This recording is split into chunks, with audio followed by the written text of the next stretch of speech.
Malam itu, aku terlelap dalam tidur yang nyenyak di rumah kami di pinggiran Malang. Tiba-tiba, suara aneh yang asing di telingaku membuatku terjaga.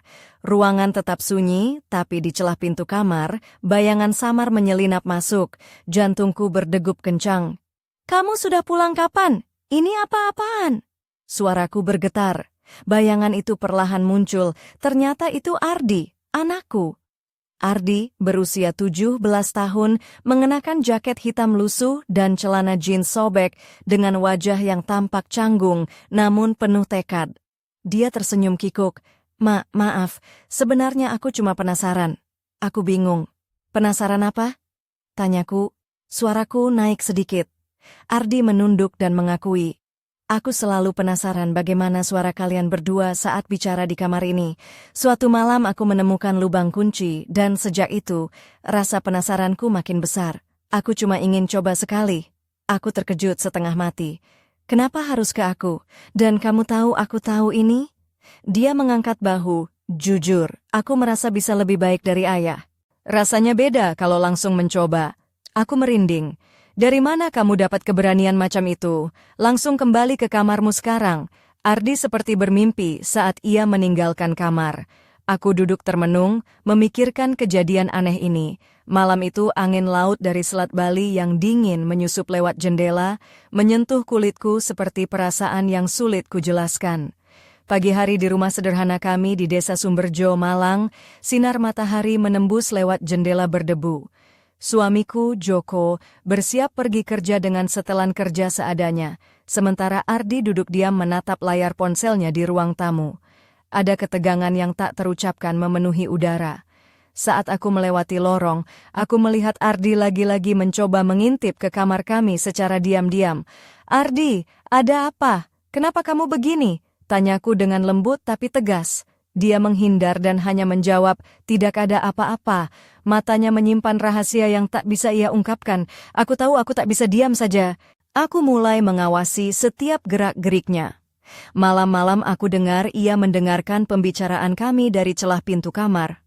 Penasarannya sudah melewati batas dan merusak privasi keluarga kami. Suatu sore, aku mengenakan sweater beige lembut dan celana jeans yang pas, dengan sepatu loafer coklat berhak rendah, serta gelang perak sederhana di pergelangan tangan. Ardi duduk di sofa, aku menarik napas dalam dan berkata, "Ardi, ini harus berhenti. Kamu nggak bisa terus hidup dalam duniamu sendiri." Dia masih enggan menatapku. "Mah, aku cuma mencari sesuatu. Cerita asli keluarga kita yang ayah pun nggak tahu." Hatiku sesak, tapi aku berusaha memahami. Ketika Joko pulang kerja, wajahnya lelah. "Sujin, kalau kamu terus begini, sebaiknya periksa ke dokter," katanya khawatir. Aku mengangguk, walau rasa cemas tetap membayangi. Malam itu aku duduk di sofa, memikirkan rahasia keluarga kami yang semakin dalam. Tiba-tiba ponselku bergetar, nomor tak dikenal muncul. Pesan berbunyi, "Ini baru permulaan, bersiaplah jika ingin tahu kebenaran." Tanganku gemetar memegang ponsel itu. Siapa yang mengirim pesan ini, dan sampai mana semua ini akan berujung? Malam itu aku duduk mengenakan dress rajut krem yang membalut tubuhku dengan lembut, memperlihatkan lekuk halus di pinggang dan paha. Sepasang sepatu hak tinggi hitam yang sedikit membuat kakiku pegal, namun memberiku rasa percaya diri. Gelang mutiara di pergelangan tangan dan kalung perak minimalis melengkapi penampilanku. Lampu kota Malang berkelap-kelip di kejauhan, tapi hatiku gelap. Pesan misterius itu terus terngiang di kepala. Apakah ini terkait dengan Ardi, atau ada seseorang yang mengawasi kami dari bayang-bayang? Aku meremas lututku erat, berbisik pelan, "Ardi, Ma cuma ingin kamu selamat." Ingatan tentang jaket hitam lusuh dan sepatu olahraga putih lusuh yang ia kenakan malam itu kembali menghantui. Tatapannya berbeda. Dingin dan jauh. Aku menarik napas panjang dan menggenggam ponsel. "Aku baik-baik saja, cuma bingung." Suara Ardi terngiang, tapi aku tak pernah tahu makna sebenarnya di balik kata itu. Besoknya, aku pergi ke pusat konseling psikologi di Surabaya, mengenakan blus navy dan celana hitam ramping, sepatu hak rendah yang nyaman, rambut tergerai lembut dan makeup natural. Konselor, Mbak Lina, wanita muda dengan rapi, berbaju blouse beige dan rok hijau tua, sepatu hitam berhak kecil, menyambutku dengan senyum penuh pengertian. Sujin, apa yang membuatmu datang? Tanyanya lembut. Aku mulai bercerita tentang Ardi yang menghilang dan perubahan aneh dalam perilakunya. Lina mendengarkan dengan seksama, mencatat setiap kata. Rahasia dan kecemasan seperti ini bisa menguras tenaga siapa saja. Kamu perlu istirahat, katanya. Aku tersenyum lelah. Aku bahkan sulit tidur, terus teringat pesan itu. Lina mengernyit. Pesan? Boleh aku lihat? Aku menunjukkan ponsel. Sepertinya ada yang sengaja membuatmu takut. Ini bukan kebetulan, katanya serius. Sepulang dari konseling, angin pantai Kenjeran berhembus sepoi-sepoi menyambutku, mengingatkanku pada masa kecil Ardi saat kami bermain pasir. Ponselku bergetar lagi, nomor tak dikenal. Sujin, kebenaran lebih dalam dari yang kau kira. Ardi terjerumus dalam kegelapan, bersiaplah. Suaranya bergetar dan menghilang. Aku memandang jejak kaki kecil di pasir, tersenyum pahit, seperti main petak umpet ya. Namun di balik tawa itu aku merasakan ketakutan yang mendalam. Lampu rumah berkedip, suara bisikan lembut terdengar, siapkah kau Sujin? Ini baru permulaan. Aku berdiri, mengenakan blus sutra krem lembut dan celana panjang hitam ramping, sepatu loafers beige dengan kilau lembut, kalung emas tipis, dan jam tangan kecil berhiaskan berlian. Penampilanku tenang, tapi hatiku bergolak. Dari kejauhan terdengar suara langkah di depan pintu. Siapa itu? Tanyaku gemetar. Sebuah tangan muncul dari celah pintu, perlahan membuka. Ardi berdiri di sana, wajahnya pucat, mata tenggelam dalam bayang gelap. Jaket hitam lusuhnya menutupi sebagian wajahnya, tapi aku tahu itu dia. Masuklah nak, suaraku lirih. Dia melangkah masuk tanpa berkata apa-apa, membawa tas lusuh. Kamu kemana saja? Tanyaku hati-hati. Setelah hening sejenak ia berkata berat. Ma, aku terjebak masalah besar. Ada dunia yang aku tak tahu, dan aku sudah masuk terlalu dalam. Aku menatapnya dengan campuran takut dan heran. Maksudmu apa? Tasnya terbuka, terlihat kotak hitam dengan ukiran perak rumit. Ini yang aku dapat. Membawa ini berarti keluarga kita dalam bahaya. Aku menyentuh kotak itu dan merasakan hawa dingin menyelimuti tubuhku. Kenapa kamu mendapat ini? Tanyaku dengan suara bergetar. Ardi menutup matanya. Apa yang kulihat dan rasakan bukan hanya penasaran. Ini baru permulaan. Kita harus lari dari sini. Saat itu, listrik padam dan gelap gulita menyelimuti. Ardi menyalakan senter, ini pintu menuju kebenaran. Jika dibuka, dunia yang tak kita tahu akan terbuka. Langkah berat terdengar di luar, seseorang mengintai. Ada orang, bisiknya. Aku mengintip jendela, bayangan samar bergerak. Musuh kita lebih besar dari yang kita kira. Ini bukan masalah keluarga biasa, suara Ardi tegas. Hatiku penuh takut, sedih dan harapan. Aku memeluk Ardi erat, berjanji dalam hati. Selama kita bersama, kita bisa melawan kegelapan. Namun suara serak terdengar dari luar. Ini baru permulaan, Sujin. Nasib keluargamu ada di tanganmu. Angin malam menerpa, pintu perlahan tertutup. Aku menatap kotak itu yang berkilau aneh. Ini bukan hanya masalah keluarga, tapi misteri besar. Jantungku berdetak kencang. Ardi, mulai sekarang, jangan sembunyikan apapun. Kita cari kebenaran bersama. Dia mengangguk. Ma, aku juga berpikir begitu. Tapi ini jalan sulit, rahasia dalam kotak ini bukan hal biasa. Aku menarik napas dalam, mulai dari mana? Dia diam sejenak. Ada kafe kecil di Malang yang jadi awal semuanya. Orang yang memberiku kotak itu ada di sana. Kita harus cari dia. Aku tersenyum lelah. Malang dekat, besok pagi kita pergi. Aku berbaring di kasur malam itu, pikiran kacau. Ardi duduk di sofa dengan kotak di tangan, wajahnya lebih dewasa dari masa kecilnya. Aku menatapnya, dada terasa sesak. Esoknya kami berdiri di depan kafe kecil di gang sempit dekat alun-alun Malang. Aku memakai blouse lavender lembut dan rok putih, sepatu flat beige nyaman. Rambutku bergelombang alami, gelang perak berkilau di pergelangan.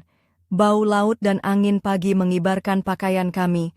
Saat membuka pintu, aroma kopi menyergap, lampu lembut menerangi foto-foto hitam putih kota Malang.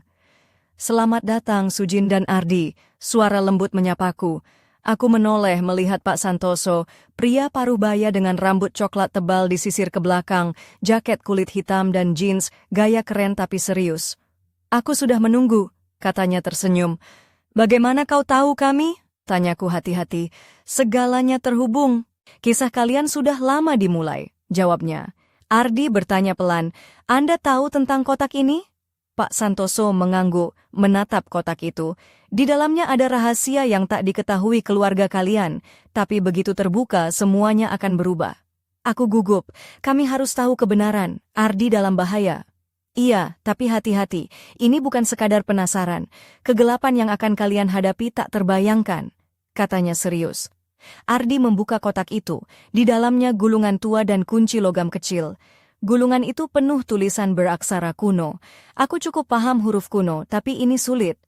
Pak Santoso menjelaskan, ini mantra dan kode rahasia. Hanya dengan memecahkannya pintu tersembunyi akan terbuka. Aku bertekad dalam hati, pertarungan keluarga kami dimulai. Tiba-tiba pintu kafe terbuka dan seorang wanita masuk. Rambut hitam panjangnya tergerai, gaun merah ketat menonjolkan lekuk tubuhnya, kalung perak berkilau di leher, tatapannya dingin seperti es. Aku merinding. Dia wanita yang suaranya ku dengar malam itu. Akhirnya bertemu juga, Sujin dan Ardi. "Jika ingin tahu kebenaran, ikut aku." Suaranya berwibawa. Tapi aku peringatkan, jalan ini penuh bahaya. Ardi menatapku. "Mah, ini baru permulaan ya."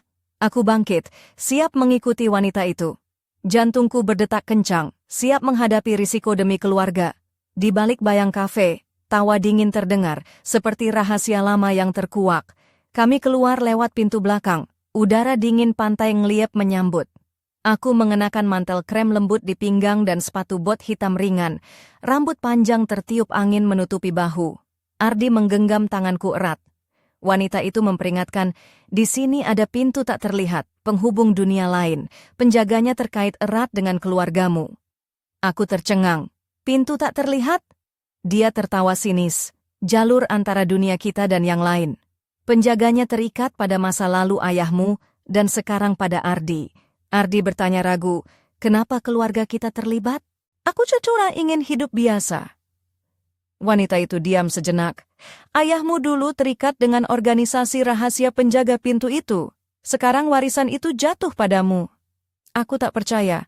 "Kalau begitu kenapa tidak bilang dari dulu?" Dia menunduk, "Karena bahaya besar mengintai. Tapi sekarang tak bisa disembunyikan lagi." Kami melangkah ke rumah joglo tua di ujung gang. Kayu dan atap genteng tua memantulkan bayangan bulan. Di depan pintu berdiri pria paruh baya berjubah hitam. Wanita itu memperkenalkan, "Ini anggota organisasi rahasia." Pria itu menatap kami. "Ardi, kotak itu bukan mainan. Itu tanda kau terpilih dan kunci jalanmu." Ardi bertanya gemetar, "Terpilih untuk apa?" Pria itu menyerahkan kotak kecil. "Di dalamnya ada ujian yang harus kau hadapi agar keluarga tetap aman." Aku cemas. "Lalu apa yang harus kami lakukan?" Dia menatap serius. "Ujian pertama besok malam di pabrik tua di Malang. Di sana kau akan diuji." Ardi menghela napas panjang. "Aku tidak yakin siap, tapi aku tidak bisa menyerah." Aku memeluknya, "Kita hadapi bersama, aku akan jaga kau." Tiba-tiba angin menderu, pintu joglo tertutup keras. Tawa dingin bergema, menembus tulang belakangku. "Bersiaplah Ardi dan Sujin, kegelapan sejati menanti." Gelang perak di pergelangan tanganku berkilau misterius. Ada ukiran kecil di dalamnya, rahasia tersembunyi dekat. Aku bergumam bingung. Apalagi ini, rahasia lain? Suara ombak di pantai tumpang terdengar samar saat aku duduk di lobi guest house kecil. Mengenakan sweater ivory lembut, legging hitam, dan sepatu sneakers abu-abu, rambutku terikat longgar. Senyum tipis terukir di bibir, tapi hati berat. Ardi duduk di sampingku, gelang perak masih berkilau di tangannya. "Ma, aku sudah cari arti tulisan di gelang. Di toko buku tua aku menemukan itu artinya kunci tersembunyi." Aku mengangguk. "Kalau begitu kita harus mencari kunci itu. Misteri ini makin dalam." Tiba-tiba pesan masuk dari nomor asing. "Temui kami jam 11 malam di bawah jembatan Suramadu. Kebenaran menanti." Aku bergumam, "Jembatan Suramadu? tempat itu berbahaya. Ardi serius. Ma, ini sudah tak bisa dihindari. Kita harus pergi. Jam 11 malam kami berjalan ke bawah jembatan. Angin dingin menggoyang jaket kulit coklatku. Gelap menyelimuti, air laut berkilau remang. Siapa kamu? Tanyaku pelan. Seorang pria muncul dari bayang. Mengenakan hoodie hitam dan jeans gelap. Matanya tajam, wajahnya dingin. Nama saya Budi. Saya tahu apa yang keluarga kalian alami. Kotak itu adalah awal. Suaranya tegas. Ardi bertanya hati-hati, apa yang harus kami lakukan? Budi menghela napas berat. Ujian pertama di pabrik tua besok malam. Di sana kau akan diuji sejati. Aku menggenggam bahu Ardi. Kita bersama. Aku akan lindungi kau. Budi mengangguk. Aku juga akan bantu. Tapi hati-hati kegelapan dekat. Angin bertiup kencang, suara ombak bergemuruh. Jantungku berdebar, menyadari betapa berbahayanya pertarungan yang akan datang. Ardi menatapku. Ma, ini baru permulaan. Aku menarik napas dalam, ya, bersama kita bisa kalahkan kegelapan. Gelang perahu berkilau hangat, seolah melindungi kami. Di bawah jembatan Suramadu, bayangan dan gelap bercampur. Aku mengenakan mantel hitam dan sepatu boots kuat, Ardi hoodie hitam, matanya tajam. Aku bertanya lirih, kamu tunggu siapa? Ardi membuka gulungan kecil. Ini kode yang akan bawa kita ke petunjuk berikutnya. Saat kami serius, suara motor tua terdengar. Seorang pria melepas helm, rambut coklatnya tertiup angin. Maaf buat keterlambatannya, katanya serius. Besok malam di pabrik tua ujianmu dimulai. Kami duduk di bangku, mendengarkan. Pabrik itu dulu markas organisasi rahasia, dan sekarang ada kekuatan jahat di sana. Kotak itu adalah kunci. Aku menarik napas. Apa yang harus kami lakukan? Apakah Ardi bisa melakukannya sendiri? Budi menggeleng. Aku di pihak kalian, tapi waspada. Musuh kuat dan bayangannya dalam. Ardi berkata tegas, Ma, kita lawan bersama, kita harus akhiri kegelapan ini. Aku menggenggam tangannya, kita keluarga, kita kuat. Angin semakin kencang, ombak menggema, gelangku berkilau lagi, mengirim getaran misterius. Aku memandang gelang itu, berjanji dalam hati, kita pasti menang. Sebuah tawa lembut terdengar di kegelapan, menyeramkan tapi memikat. Siapkah kalian? Ini baru permulaan, Sujin dan Ardi. Kami melangkah maju, menghadapi malam yang dalam dan rahasia yang mendekat. Kami berdiri di depan pabrik tua Malang, malam pekat. Aku mengenakan jaket kulit hitam dan jeans biru gelap, sepatu boots kuat, Ardi hoodie hitam dan celana hitam, matanya tajam. Ini tempatnya, bisikku. Ardi mengangguk. Kami mendorong pintu besi berderit, bayangan mesin tua memanjang di dinding. Udara dingin dan suram memenuhi ruangan. Hati-hati, Ma, bisik Ardi. Kami membuka gulungan, membaca mantra dan kode kuno. Aku menyusuri huruf dengan jari. Ini harus dipecahkan untuk membuka pintu. Tiba-tiba langkah kaki terdengar mendekat. Aku menegang, siapa di sana? Suara dingin menjawab, Sujin Ardi. Seorang wanita berjaket merah muncul, tatapan tajam dan senyum dingin. Akhirnya bertemu. Ikuti aku jika ingin tahu kebenaran. Aku menatap Ardi. Kamu siap? Dia mengangguk tegas. Kami mengikuti wanita itu ke dalam pabrik, melewati debu dan logam berkarat, udara dingin. Hati-hati, ini bukan tempat biasa, katanya. Di dalam ada brankas tua. Aku mulai membaca mantra. Brankas terbuka perlahan, cahaya menyinari wajah kami. Di sini semua jawabannya, katanya. Aku mengambil berkas tua dan kotak kecil. Ardi berkata, ini belum selesai, pertarungan sebenarnya baru mulai. Aku menggenggam tangannya, kita bersama. Tiba-tiba sirene terdengar dari luar. Kami diburu. Pertarungan nasib keluarga kami akan dimulai. Lampu pabrik berkedip dan padam. Kegelapan total. Suara rendah berbisik. Siapkah kalian? Ya, malam ini nasib kalian ditentukan. Bayangan kami memanjang, angin dingin menderu, semua baru saja dimulai. Suasana pabrik tua itu begitu mencekam. Bau karat dan debu beterbangan di udara dingin yang menusuk kulitku. Aku menggenggam erat tangan Ardi, merasakan detak jantungnya yang cepat. Suara langkah kaki yang berat semakin mendekat, membuat bulu kuduku berdiri. Aku menatap sekeliling, mencari-cari asal suara. tapi gelap pekat menyelimuti semuanya. "Ardi, kamu yakin kita harus masuk ke sini?" Tanyaku pelan, suaraku nyaris berbisik. Dia menatapku dengan mata tajam. "Ma, ini satu-satunya jalan. Kalau kita mundur sekarang, kita nggak akan pernah tahu kebenarannya." Aku mengangguk pelan, mencoba menguatkan diri. Aku mengenakan jaket kulit hitam yang pas di tubuh, dengan lengan yang sedikit menggulung memperlihatkan gelang perak kecil di pergelangan tanganku. Sepatuku boots hitam yang kuat, sudah agak usang tapi nyaman untuk melangkah di tempat seperti ini. Langkah-langkah semakin jelas, dan tiba-tiba dari balik bayangan muncul sosok wanita berjaket merah menyala. Wajahnya dingin, bibirnya melengkung membentuk senyum tipis yang membuatku merinding. "Kalian berdua sudah datang," katanya dengan suara yang menembus kegelapan. "Sudah siap menghadapi apa yang akan kalian temui?" Aku menelan ludah. Kami tak punya pilihan lain. Ardi maju selangkah, memegang gulungan kuno yang berisi kode rahasia. Wanita itu mengangguk dan melangkah lebih dulu, membimbing kami ke lorong sempit di dalam pabrik. Dinding-dinding berlumut dan lantai berkerikil menambah kesan angker. "Tahukah kalian, setiap langkah yang kalian ambil di sini adalah pilihan yang menentukan nasib kalian," katanya sambil menoleh. Aku mencoba menyembunyikan rasa takutku dan memandang Ardi, yang tampak lebih tegar dari biasanya.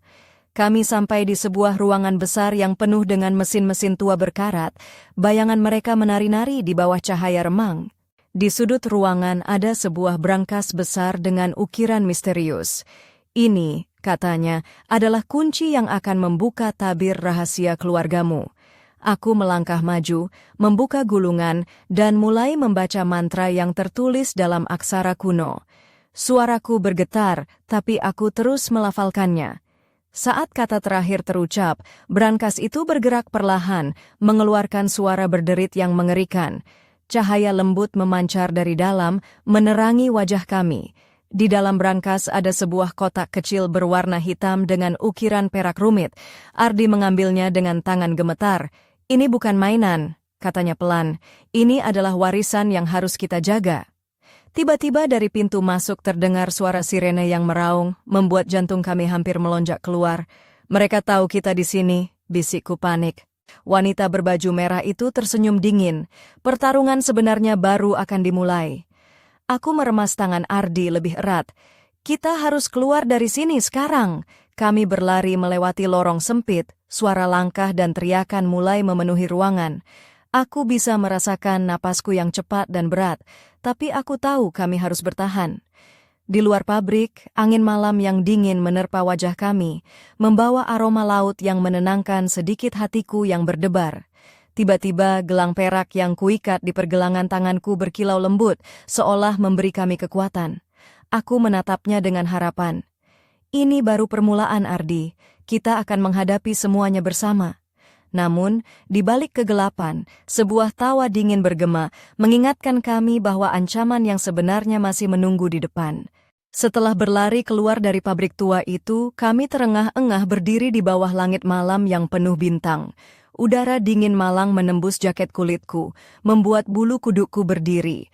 Ardi masih menggenggam erat kotak hitam dengan ukiran perak, wajahnya tampak serius, matanya berkilau penuh tekad. Aku mengenakan blaus putih berbahan sifon yang lembut, dengan kerah V kecil yang memperlihatkan sedikit leher, dipadukan dengan celana hitam ramping dan sepatu hak rendah berwarna coklat tua. Gelang perak yang selalu menemani di pergelangan tanganku berkilau samar di bawah sinar rembulan. "Kita nggak bisa terus lari, Ma," suara Ardi lirih. "Kita harus tahu siapa yang mengincar kita dan kenapa." Aku mengangguk, mencoba menahan gemetar. "Aku tahu, Nak. Tapi kamu tahu kan, aku nggak suka berada di tengah drama misteri macam ini. Tapi kayaknya ini bukan drama sinetron biasa, lebih mirip horror thriller." Aku tersenyum lelah, mencoba mencairkan suasana. Ardi tertawa kecil. "Kalau gitu, siap-siap saja jadi pemeran utama yang harus berjuang mati-matian." Aku menggeleng. "Kalau aku jadi pemeran utama, aku minta naskahnya yang ada adegan liburan ke Bali, bukan lari-larian di pabrik tua." Tiba-tiba ponselku bergetar. Sebuah pesan masuk dari nomor tak dikenal. "Besok malam, pukul 9 di warung kopi Pak Tono, Jalan Ijen. Jawaban yang kalian cari akan mulai terungkap." Aku menatap layar dengan mata terbelalak. Warung kopi Pak Tono? Itu warung kecil di ujung Jalan Ijen, tempat biasa orang ngopi santai. Kenapa kami harus ke sana? Ardi mengangkat bahu. Mungkin ini jebakan, tapi kita harus coba. Kalau enggak, kita cuman muter-muter tanpa hasil. Aku menghela napas panjang. Baiklah, besok kita ke sana. Tapi jangan lupa bawa payung. Siapa tahu hujan misteri juga turun. Malam itu, aku duduk di meja makan dengan secangkir teh hangat, mencoba meredakan gejolak di hati. Joko, suamiku, masuk ke dapur dengan wajah lelah tapi penuh perhatian. Sujin, kamu kelihatan lelah banget. Jangan lupa jaga kesehatan ya. Kalau perlu, aku ikut nemenin kamu ke warung kopi besok. Aku tersenyum. Terima kasih, Jo. Tapi ini urusan aku dan Ardi. Kamu jangan ikut repot. Tapi dalam hati, aku tahu aku butuh dukungan keluargaku lebih dari yang aku akui. Saat aku membersihkan meja, pandanganku tertuju pada kotak hitam itu yang berdiri di sudut ruang tamu. Ukiran peraknya berkilau samar di bawah lampu. Rasanya kotak itu menyimpan lebih banyak rahasia daripada yang kami duga. Aku merasakan campuran takut dan penasaran yang sulit dijelaskan.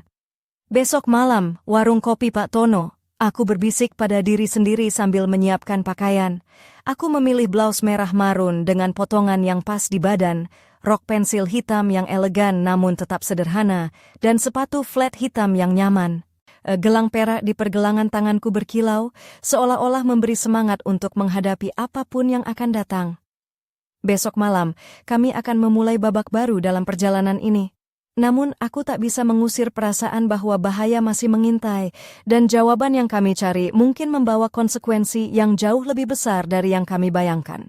Malam itu udara di Jalan Ijen terasa hangat namun penuh ketegangan saat aku dan Ardi melangkah menuju warung kopi Pak Tono. Lampu-lampu temaram menyinari jalan kecil yang dipenuhi aroma kopi dan gorengan. Aku mengenakan blaus merah marun yang membalut tubuhku dengan elegan, dipadukan dengan rok hitam pensil yang menonjolkan lekuk pinggul, serta sepatu flat hitam yang nyaman. Rambutku tergerai lembut, melambai-lambai ditiup angin malam, sementara gelang perak di pergelangan tanganku berkilau samar dalam cahaya lampu jalan. "Ma, kamu yakin ini tempat yang tepat?" tanya Ardi, matanya mengamati setiap sudut warung yang sederhana, tapi ramai oleh pengunjung lokal. Aku tersenyum kecil.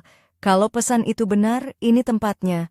Lagi pula, warung kopi Pak Tono terkenal sebagai tempat berkumpulnya orang-orang yang punya cerita unik. Kami melangkah masuk, aroma kopi hitam dan suara gelas beradu menyambut kami.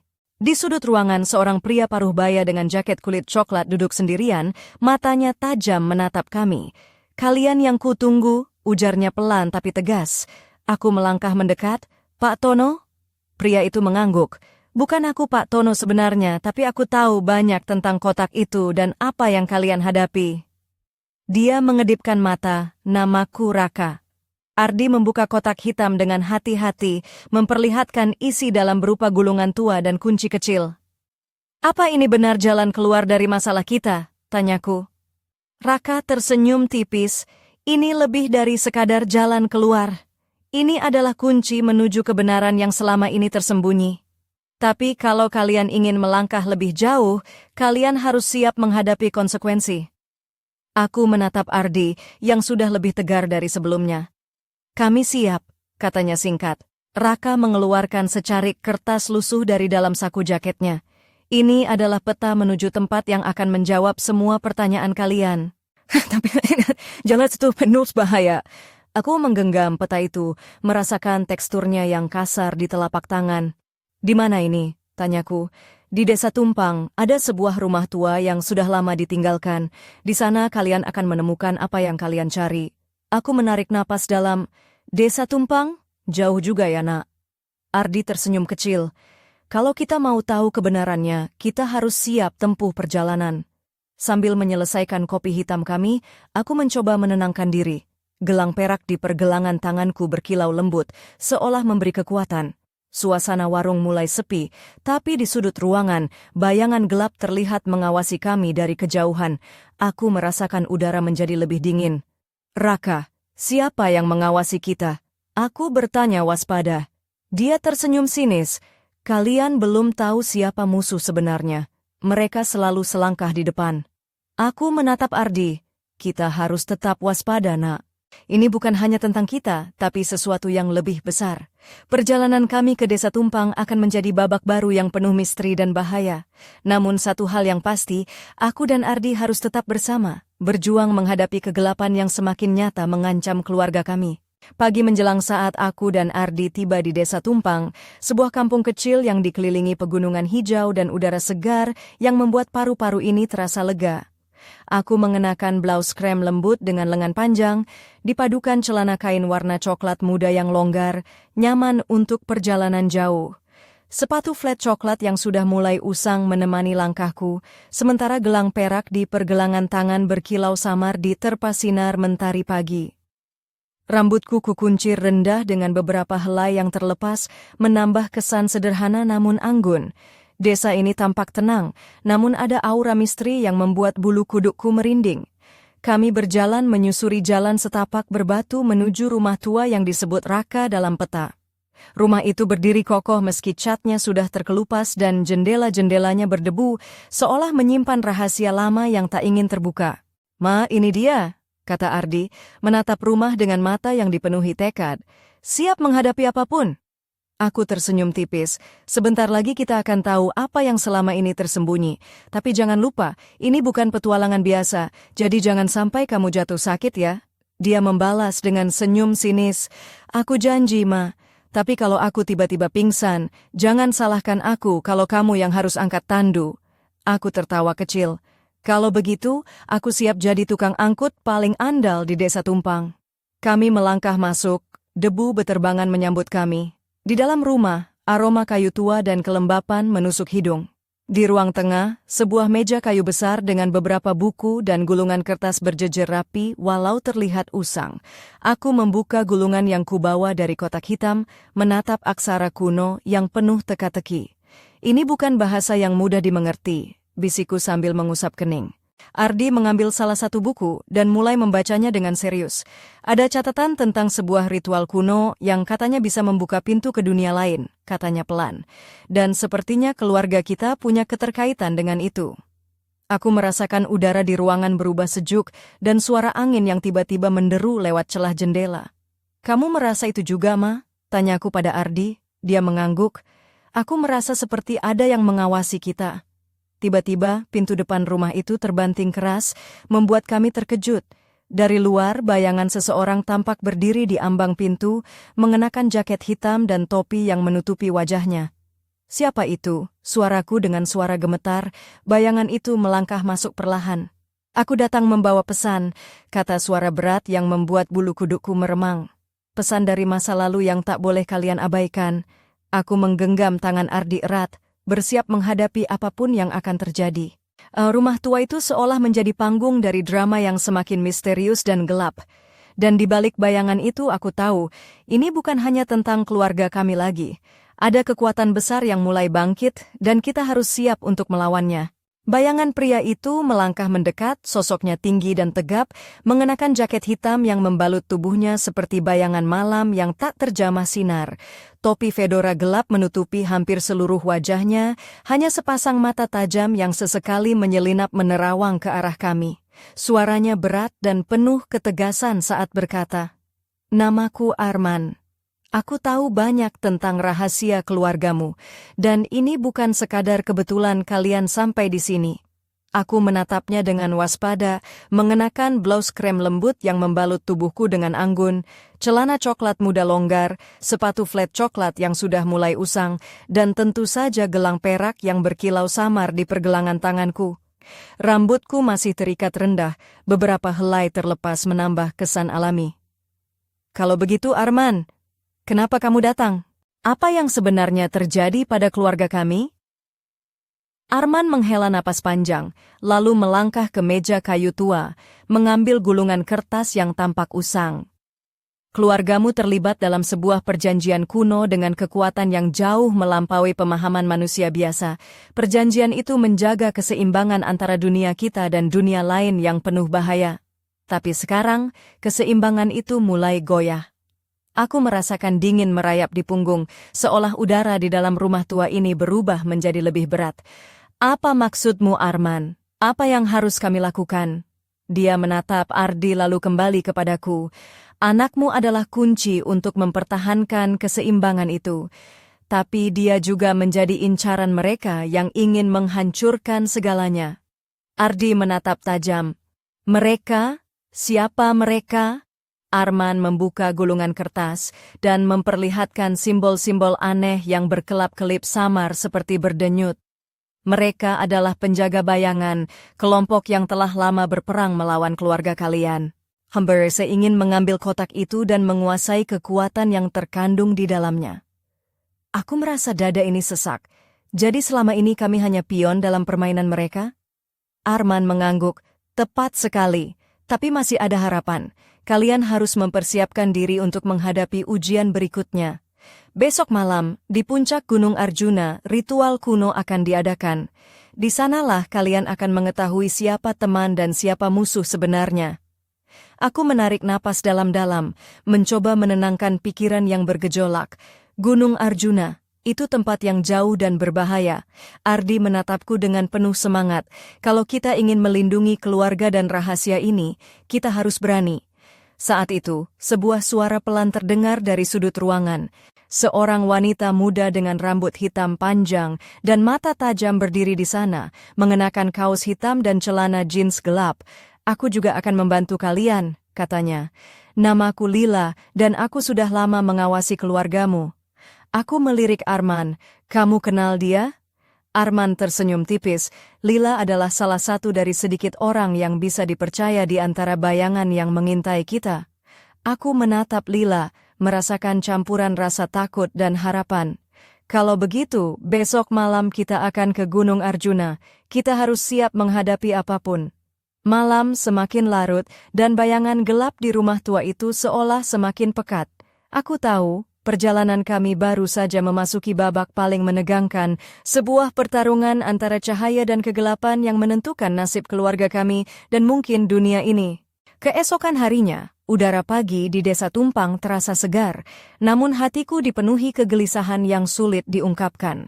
Aku mengenakan blaus putih dengan detail rendah halus di bagian lengan, dipadukan celana panjang hitam yang rapi, dan sepatu flat coklat yang nyaman untuk perjalanan mendaki Gunung Arjuna. Gelang perak di pergelangan tanganku berkilau lembut saat sinar matahari menyentuhnya. Rambutku kusanggul longgar, menyisakan beberapa helai yang menutupi wajah, memberi kesan anggun sekaligus siap menghadapi tantangan. Ardi sudah siap dengan jaket hitam dan tas punggung kecilnya.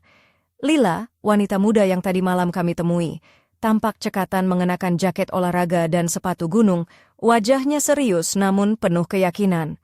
Arman berdiri di samping kami, membawa peta tua yang sudah lusuh, matanya menatap jauh ke arah lereng gunung yang menjulang. Ini bukan perjalanan biasa, kata Arman dengan suara berat. Gunung Arjuna menyimpan banyak misteri dan bahaya. Kita harus tetap waspada. Aku tersenyum kecil, mencoba menguatkan diri. Kalau begitu, mari kita mulai. Aku bukan tipe pendaki gunung, tapi untuk keluarga, aku siap. Lila tersenyum tipis. Jangan khawatir, aku akan membantu kalian melewati jalur tersulit. Kami mulai mendaki, langkah demi langkah melewati jalur berbatu dan semak lebat. Suara alam yang riuh menjadi latar belakang perjalanan kami, namun sesekali aku merasakan ada sesuatu yang mengawasi dari balik pepohonan. Gelang perak di tanganku bergetar halus, seolah memberi peringatan. Di tengah perjalanan, kami berhenti sejenak di sebuah batu besar yang dipenuhi lumut. Ardi membuka gulungan kuno dan mulai membaca mantra pelan, mencoba mengartikan simbol-simbol yang tertulis. Aku mengamati sekeliling, merasakan ketegangan yang makin membangun. Tunggu, tiba-tiba Lila berbisik. Aku melihat bayangan bergerak di hutan sebelah sana. Aku menengok ke arah yang dia tunjuk, namun yang kulihat hanyalah pepohonan bergoyang ditiup angin. Mungkin cuma ilusi, aku mencoba meyakinkan diri, tapi suara detak jantungku berdetak lebih kencang. Langkah kami kembali melanjutkan, namun suasana mulai berubah. Kabut tipis mulai menyelimuti, membuat jarak pandang semakin terbatas. Arman menghentikan langkah, ini pertanda. Kita harus bersiap. Kami memasuki sebuah area lapang di tengah hutan, di mana terdapat batu besar berbentuk altar dengan ukiran misterius. Di sana, aura mistis terasa begitu kuat, seolah waktu berhenti sejenak. Ardi meletakkan gulungan dan kotak hitam di atas altar, wajahnya serius. "Ritual akan dimulai," katanya pelan. Aku mengangkat tangan, mengusap gelang perak dengan lembut. Kita harus fokus dan kuat. Tiba-tiba suara gemerisik daun terdengar dari balik pepohonan. Bayangan gelap muncul satu persatu, sosok-sosok berbalut jubah hitam dengan mata menyala merah menyambut kami. Arman mengangkat tangan, mengucapkan mantra pelindung yang membuat udara bergetar. "Ini penjaga bayangan," bisiknya. Aku menggenggam tangan Ardi erat, merasakan ketegangan membuncah. "Kita harus hadapi mereka, nak, bersama." Pertarungan antara cahaya dan kegelapan pun dimulai di lereng Gunung Arjuna, di bawah kabut putih yang menyelimuti. Aku tahu ini adalah ujian yang menentukan masa depan keluarga kami dan rahasia yang selama ini tersembunyi dalam bayang-bayang. Kabut tebal mengelilingi kami, memburamkan pandangan dan menambah ketegangan yang sudah membara di udara. Suara langkah kaki penjaga bayangan bergema dalam hening, seolah datang dari segala arah. Aku menyesuaikan posisi, mengenakan jaket hitam tipis yang membalut tubuhku dengan pas, sementara rok pensilku telah tergantikan oleh celana panjang hitam yang lebih praktis untuk pertarungan ini. Sepatu boots coklat yang kukenakan sebelumnya kini terasa seperti baju zirah yang menenangkan. Gelang perak di pergelangan tanganku berdenyut halus, seolah mengirimkan energi yang membuatku tetap kuat. Ardi berdiri di sampingku, matanya menyala dengan semangat dan keberanian. "Ma, kita harus tetap fokus. Ini bukan sekadar pertarungan fisik, tapi juga pertarungan pikiran dan jiwa," katanya dengan suara mantap. Lila mengangguk. "Benar, penjaga bayangan ini bukan musuh biasa. Mereka mampu membaca keraguan dan ketakutan kita. Kita harus melawan dengan keyakinan." Arman mengangkat tangan, melafalkan mantra kuno dengan suara yang dalam dan bergetar. Udara di sekitar kami berputar, membentuk pusaran cahaya yang perlahan memancar dari gelang perak dan kotak hitam yang tergeletak di altar. "Tahan dirimu, Sujin," bisik Ardi. Aku menatapnya, membalas dengan senyum penuh tekad. Tiba-tiba bayangan-bayangan itu menyerang. Kami bergerak cepat, menghindar dan melawan dengan kekuatan yang kami miliki. Aku merasakan adrenalin mengalir deras. Setiap gerakan terasa seperti tarian yang memadukan keberanian dan ketakutan. Di saat genting, aku meraih gelang perak, menekan sebuah ukiran kecil yang tak terlihat sebelumnya. Seketika, cahaya lembut memancar dari gelang itu, mengusir kabut dan membuat bayangan-bayangan penjaga bayangan mundur sejenak. "Gelang ini lebih dari sekadar perhiasan," aku berbisik pada diri sendiri. Ardi mengambil kesempatan itu, membuka kotak hitam dan mengeluarkan gulungan baru yang belum pernah kami lihat sebelumnya. Dia mulai membaca dengan cepat namun penuh penghayatan. Suara mantra itu membentuk gelombang energi yang mengguncang tanah. Penjaga bayangan berteriak kesakitan dan mundur ke dalam kabut, perlahan menghilang seperti bayangan yang terpecah. Aku menghela napas lega, menatap Ardi dan Lila. "Kita berhasil, tapi ini baru permulaan." Lila tersenyum kecil. "Kekuatan kalian luar biasa, tapi kalian harus siap. Ancaman sebenarnya belum muncul." Arman menatap kami serius. "Besok malam, di tengah kota Malang, akan ada pertemuan rahasia yang menentukan nasib kalian dan keluarga kalian. Kalian harus menghadirinya." Aku menatap gelang perak yang kini berkilau lebih terang. Setiap langkah membawa kita semakin dekat ke kebenaran. Aku hanya berharap kita siap. Di bawah langit malam yang mulai cerah, kami melangkah turun dari Gunung Arjuna, membawa rasa lega namun juga kewaspadaan yang tajam. Pertarungan ini mengajarkan kami bahwa kegelapan bisa dihadapi dengan keberanian dan kekuatan hati. Namun, bayangan misterius yang mengikuti kami sepanjang perjalanan pulang menjadi pengingat bahwa perjalanan menuju kebenaran masih panjang dan penuh bahaya. Malam tiba kembali di kota Malang, gemerlap lampu jalan memantul di trotoar basah selepas hujan sore. Aku mengenakan gaun hitam sederhana dengan potongan leher V yang elegan namun tetap sopan, sepatu hak rendah berwarna merah marun yang memberikan sentuhan percaya diri. Gelang perak di pergelangan tanganku berkilau samar di bawah cahaya lampu jalan. Rambutku tergerai rapi dengan sedikit gelombang lembut, wajahku menampilkan ekspresi tenang namun waspada. Ardi berdiri di sampingku, memakai jaket hitam dan celana panjang gelap, wajahnya serius dan penuh tekad. Lila muncul dari bayang-bayang, mengenakan jaket kulit hitam yang membalut tubuh rampingnya, tatapan matanya tajam dan penuh kewaspadaan. Arman mengantar kami menuju sebuah gedung tua yang tersembunyi di balik pohon-pohon rindang. Tempat pertemuan rahasia itu akan berlangsung. Aku pernah datang ke sini beberapa kali, bisik Lila. Ini markas pusat para penjaga bayangan dan sekutu mereka. Aku menatap gedung itu, merasakan aura berat yang menyelimuti. Kalau begitu, kita harus berhati-hati. Apa yang kita hadapi lebih besar dari yang kubayangkan? Kami melangkah masuk, suara langkah kaki kami bergaung di lorong gelap yang dipenuhi lukisan-lukisan tua dan simbol-simbol misterius. Di ruang besar, beberapa orang berkumpul, wajah-wajah tertutup bayangan dan sorot mata yang penuh rahasia. "Selamat datang," suara berat terdengar dari ujung ruangan. Seorang pria paruh baya dengan jubah hitam dan topeng perak berdiri di depan kami. "Aku Pak Harun, pemimpin kelompok ini. Kami mengenal keluargamu dan peran penting yang harus kalian mainkan." Aku menarik napas dalam, apa yang sebenarnya terjadi? Kenapa kami harus terlibat dalam semua ini? Pak Harun melangkah maju. Dunia kita dan dunia lain kini berada di ambang kehancuran. Keseimbangan yang selama ini dijaga mulai retak. Kotak hitam yang kalian miliki adalah kunci untuk menjaga atau menghancurkan itu semua. Ardi menatapku. "Jadi kita harus memilih, Ma?" Aku mengangguk pelan. Pilihan kita bukan hanya untuk kita, tapi untuk semua orang. Pak Harun memberikan kami sebuah gulungan baru. Ini adalah petunjuk terakhir. Di dalamnya terkandung rahasia yang akan memandu kalian ke pusat kekuatan gelap yang mengancam dunia. Saat aku membuka gulungan itu, simbol-simbol bercahaya lembut muncul di permukaan kertas, seolah hidup dan bergerak. Aku merasakan getaran hangat dari gelang perak di pergelangan tanganku. Tapi ada satu hal lagi, Pak Harun menatap tajam. Di antara kalian ada yang bukan sekadar teman, tapi juga musuh yang menyamar. Aku menatap Ardi dan Lila, perasaan waspada muncul. Kita harus berhati-hati, siapapun itu kita harus siap menghadapi pengkhianatan. Tiba-tiba lampu di ruangan itu redup, dan bayangan gelap menyelinap di antara kami. Suara tawa dingin terdengar, membekukan darah di tubuhku. "Ini baru permulaan," bisik suara itu. "Kalian tidak akan pernah tahu siapa yang sebenarnya bisa dipercaya." Aku menggenggam erat tangan Ardi, berbisik, "Kita harus tetap bersama, tidak peduli apapun yang terjadi." Pertemuan itu berakhir dengan ketegangan yang menggantung di udara, meninggalkan kami dengan rasa takut dan tekad yang sama kuatnya.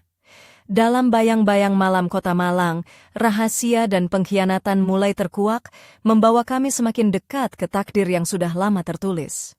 Gelap malam menyelimuti kota Malang saat aku berdiri di tepi sungai Brantas, angin dingin menyapu rambutku yang tergerai bebas. Aku mengenakan dress hitam panjang yang membalut tubuhku dengan pas, memperlihatkan lekuk lembut yang tersembunyi di balik bayang-bayang remang. Sepatu hak tinggi hitam menambah kesan anggun sekaligus penuh kewaspadaan. Gelang perak di pergelangan tanganku berkilau samar, seolah mengirimkan pesan rahasia yang hanya aku yang mengerti. Ardi berdiri di sampingku, wajahnya serius namun penuh tekad, jaket hitamnya berkibar tertiup angin malam. Lila dan Arman berada sedikit di belakang, siap menghadapi apapun yang akan terjadi. Kami menatap jauh ke arah gedung tua yang kini menjadi pusat segala misteri dan bahaya. "Ini saatnya," bisikku, suara bergetar tapi penuh keberanian. "Kita harus membuka pintu terakhir itu, apapun risikonya." Kotak hitam yang selama ini kami simpan di tangan Ardi bergetar halus, seolah merasakan beban yang akan kami pikul. Aku merasakan detak jantung yang bergemuruh, campuran antara takut dan harapan. Kami melangkah masuk ke dalam gedung, menyusuri lorong gelap yang dipenuhi bayangan dan bisikan misterius. Di ujung lorong, sebuah pintu besar dengan ukiran rumit menunggu untuk dibuka. Ardi perlahan membuka kotak hitam, mengeluarkan gulungan yang paling kuno dan penuh teka-teki. Dengan tangan gemetar, aku menyentuh gelang perak dan mengucapkan mantra yang kupelajari selama ini. Cahaya lembut memancar dari gelang dan gulungan, membuka pintu besar perlahan dengan suara gemuruh yang menggema. Di balik pintu, kami menemukan ruangan luas yang dipenuhi cahaya berkilau dan simbol-simbol kuno yang berputar pelan. Di tengah ruangan, sebuah altar dengan batu kristal besar berdiri megah, memancarkan energi yang begitu kuat. Tiba-tiba, suara dingin dan penuh ancaman terdengar dari kegelapan. Kalian sudah sampai di sini, tapi perjalanan kalian belum selesai. Dari bayang muncul sosok yang selama ini tersembunyi, wajahnya dingin dan penuh kebencian. Aku adalah bayangan yang mengintai keluargamu sejak dulu, dan aku akan memastikan takdir kalian berakhir di sini. Aku menggenggam tangan Ardi erat. Kami tidak akan menyerah. Bersama, kami kuat. Pertarungan terakhir pun dimulai, cahaya melawan kegelapan, keberanian melawan ketakutan. Setiap gerakan dan mantra membawa kami lebih dekat pada kebenaran dan kebebasan. Saat energi dari gelang dan altar menyatu, bayangan itu menghilang dalam kepulan asap hitam. Ruangan dipenuhi cahaya hangat yang menenangkan hati. Aku menarik napas dalam, menatap Ardi yang tersenyum lelah namun penuh kemenangan. "Kita berhasil, Ma," katanya. Aku tersenyum. "Ini bukan akhir, Nak. Ini adalah awal dari babak baru." Di balik jendela, langit malam malang dipenuhi bintang yang berkelip, seakan memberikan harapan baru. Tapi di ujung lorong gelap, sebuah suara lembut berbisik, "Kalian pikir ini sudah selesai? Rahasia yang lebih dalam masih menunggu." Aku merasakan gelang perak yang di pergelangan tanganku berdenyut lembut, menandakan bahwa misteri belum benar-benar berakhir. Kami siap menghadapi apapun yang akan datang, bersama dalam kegelapan dan cahaya.